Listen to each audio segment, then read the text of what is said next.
Bonjour, c'est Cryptoly, j'espère que vous allez bien. Aujourd'hui, on parle du top performer du moment, forcément XRP, la crypto de Ripple. On va comprendre pourquoi il performe, pourquoi il est à quelques dizaines de centimes de son ATH, et est-ce qu'il peut aller beaucoup plus loin? Quelles sont les performances et qu'est-ce qui est en train réellement de se passer sur XRP, la crypto de XRP Ledger et la crypto de Ripple.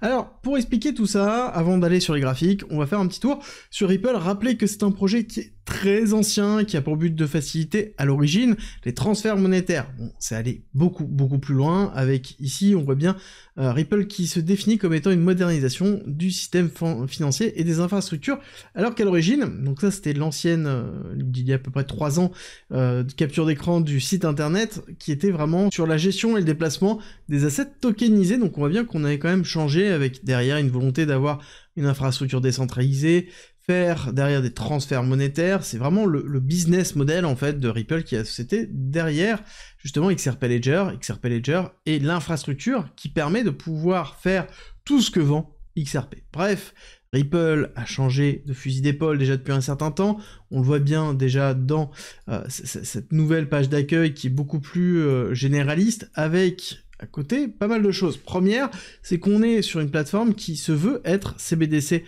compliant, ça veut dire mettre à disposition une infrastructure pour pouvoir construire des CBDC. CBDC sont des monnaies de banque centrale, un petit peu comme on parle d'avoir de l'euro numérique de notre côté, c'est un petit peu le même principe au niveau des USA et au niveau du monde entier, et Ripple permet d'avoir cette typologie d'infrastructure. Bon, c'est Ripple, ce n'est pas forcément XRP, mais derrière XRP, c'est justement XRP Ledger, qui est la blockchain qui est derrière, et qui forcément a souffert du procès qu'il y a eu entre la SEC, c'est-à-dire l'institution de réglementation qui a reproché à Ripple d'avoir lancé XRP comme étant une securities, donc c'est-à-dire comme une action par exemple, et ne pas avoir fait tout le processus de réglementation. Procès qu'ils ont perdu, mais dans lequel ils font appel maintenant. Il y a quelques jours, c'est tombé, on a eu l'appel qui a été mis en place.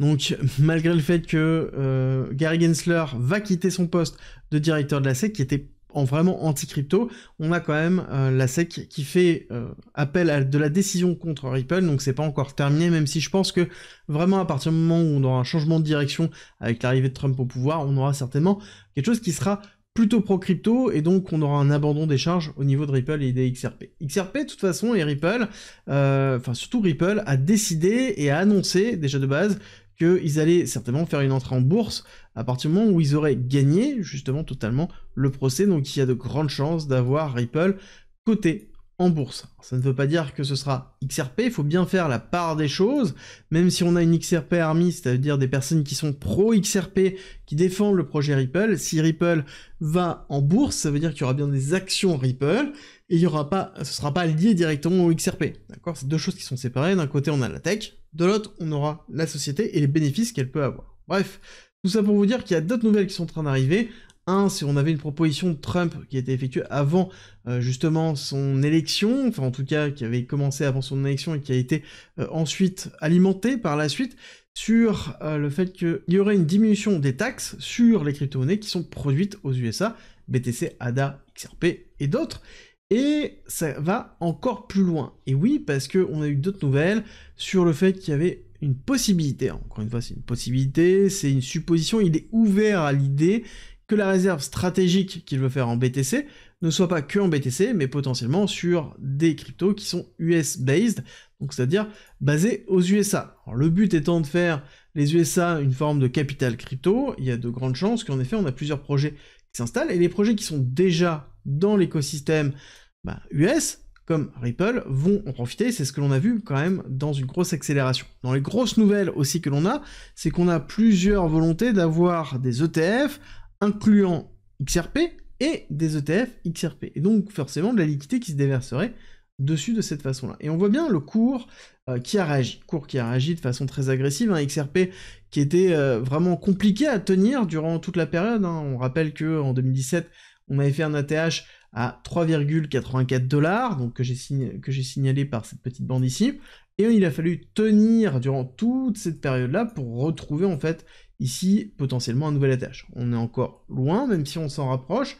Quand on regarde, on est à 18% de la TH ici. Et clairement, il y a une réaction haussière très forte, première qui a été sur l'élection de Trump, avec derrière un renforcement qui avait été fait principalement sur l'idée générale qu'on allait avoir un écosystème Trump pro-crypto, et donc un arrêt des poursuites notamment sur XRP, et le fait que XRP allait avoir un ETF derrière, donc forcément beaucoup de valorisation, et on se retrouve avec un XRP en train de se rapprocher de son ATH, et on a un XRP qui est troisième crypto avec 3,29, une FDV, donc une market cap diluée, de 328 milliards de dollars, et une market cap réelle de 190 milliards, quasiment au moment où je tourne la vidéo, donc des grosses performances. On se rapproche d'Ether, Ether c'est 412 milliards de dollars, là on est à 189 milliards de dollars. Maintenant, il va falloir se poser la question, jusqu'où on peut aller, est-ce qu'il y a un retracement à jouer, quel va être l'impact réellement de tout ce que je vous ai dit avant au niveau du cours. Déjà, première chose, je pense que quand on va arriver dans la TH, là on risque d'avoir un gros sell-off. Pour plusieurs raisons, c'est que beaucoup de personnes sont bloquées depuis 2017, on n'oublie pas qu'il y a eu la XRP Army qui a acheté tout là, tout ici, et donc il est logique d'avoir des prises de profit qui a eu lieu ici, prise de profit qui aura certainement lieu ici, d'accord? Et c'est normal, quand on fait des performances de ce style-là, d'avoir des prises de profit. Là, on est à 579%, on va arriver à 670%, et justement, on peut se poser la question de jusqu'où on peut atteindre. On voit bien que là, on a eu une grosse accélération par rapport au mouvement d'accumulation qu'on a eu, la libération du token par rapport au cadre réglementaire, et là tout le monde est en train d'essayer de pricer justement l'impact de l'ajout des liquidités sur les différents ETF. Alors là-dessus, il va falloir comparer plusieurs choses. Premièrement, si on compare par rapport à BTC, on va être ultra bullish, mais si on compare par rapport à Ethereum, ça va être déjà beaucoup plus compliqué. Parce que, XRP n'est pas Bitcoin, donc il n'y a pas cette notion de réserve de valeur, là on va jouer plutôt une crypto infrastructure. Par contre, le gros avantage de XRP et de Ripple, c'est qu'ils sont très anciens, donc ils ont une capacité de pouvoir montrer patte blanche en disant « nous on existe depuis déjà très longtemps, il n'y a pas eu de problème chez nous, donc c'est tout à fait logique de nous utiliser ». Donc on a ici, je pense, un intérêt au niveau des ETF. Est-ce que, par contre, en termes de risk management, donc de gestion de risque, est-ce que c'est intéressant? Je suis pas forcément sûr que là actuellement ce soit le meilleur jeu à faire. Je pense qu'il va falloir potentiellement attendre encore un autre retracement. Par exemple, des retracements de ce style-là sont des retracements qui sont intéressants. Est-ce qu'on en aura tout de suite? Pas forcément, mais est-ce que c'est logique d'attendre ces retracements-là pour rentrer? Ça dépend de votre risque management. Comprenez bien que si vous voulez rentrer sur une fusée qui est en train de monter, bon, bah vous risquez potentiellement d'avoir un retracement qui risque d'être violent. Si on regarde par exemple la loi de continuité, on est allé toucher 382, donc qui était une opportunité pour accompagner le cours. Maintenant, il va falloir voir jusqu'où on va aller. Je pense qu'on va avoir certainement un retracement, comme je vous ai dit, sur la TH, et on ira chercher certainement le 382 à ce moment-là, si jamais vous voulez rentrer. Maintenant, quelles sont les perspectives d'évolution? Quand on a des market cap qui sont déjà aussi importantes de ce style-là, et qu'on regarde qu'on est déjà sur une market cap qui est à moitié d'Ethereum, on pourrait se dire qu'on pourrait accompagner le cours pour aller chercher à minima la market cap d'Ether, donc c'est-à-dire 400 milliards de dollars, ok? Qu'est-ce que ça représente ici? Ça veut dire que c'est un x2. Et un x2 dans un écosystème qui est déjà en surexposition et en suraccélération, sur une spéculation de lancement des ETF et de validation d'un certain nombre de points, c'est peut-être déjà beaucoup.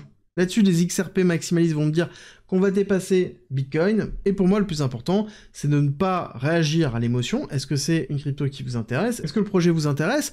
Est-ce que la société Ripple vous intéresse? Et est-ce que derrière, vous voulez le holder sur le long terme? Personnellement, j'ai plus joué Ripple s'il rentre sur le marché que jouer XRP en lui-même. Actuellement, je considère qu'on est déjà relativement haut, on peut aller encore beaucoup plus haut, mais est-ce que c'est là où j'ai envie d'investir tout de suite? Pas forcément, surtout qu'il y a une grosse réaction de FOMO.